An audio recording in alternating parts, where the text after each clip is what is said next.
PM की हिदायत। NSA के सुझावों की अनदेखी न करे मंत्री। नीति बनाते समय देश के रणनीतिक दृष्टिकोण से देखने की जुर्रत।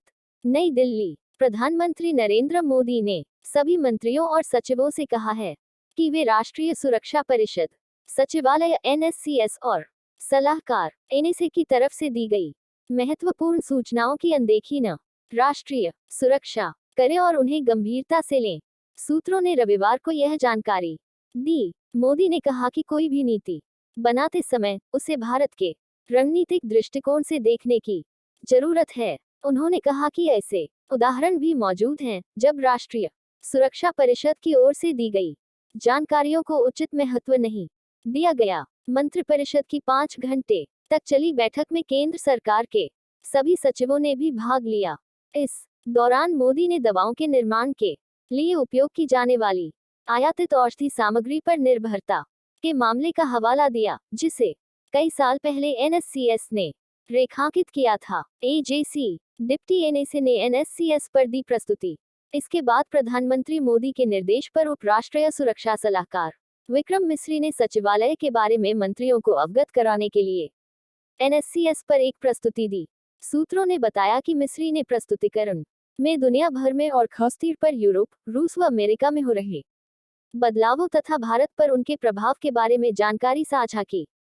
सूत्रों ने बताया कि मिस्री की प्रस्तुति निर्धारित नहीं थी और यह प्रधानमंत्री के निर्देश पर दिया गया। मिस्री से पहले वित्त सचिव टी वी सोमनाथन और वाणिज्य सचिव बीवीआर सुब्रमण्यम ने भी प्रस्तुति दी। नीति निर्माण की प्रक्रिया में सामयिक बदलाव की जरूरत। पीएम मोदी ने बैठक के दौरान यह भी रेखांकित किया कि नीति निर्माण की प्रक्रिया गतिशील है और बदलते समय के साथ इसमें बदलाव की जरूरत है। उन्होंने कहा कि नीतियों को बनाने और लागू करने में आत्मसंतुष्ट होने की प्रवृत्ति रही है और इससे बचा जाना चाहिए। सूत्रों ने प्रधानमंत्री के हवाले से कहा कि नीतियां बदलते समय के अनुकूल होनी चाहिए। भूस्थानिक सूचना कांग्रेस 11 को 115 देशों के प्रतिनिधि पहुंचेंगे। नई दिल्ली।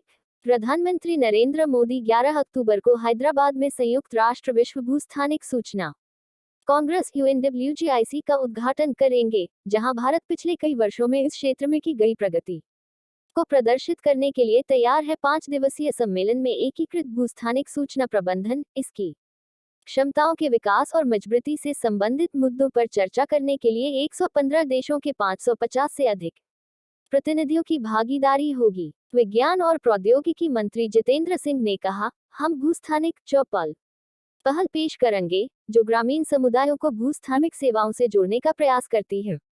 एजेंसी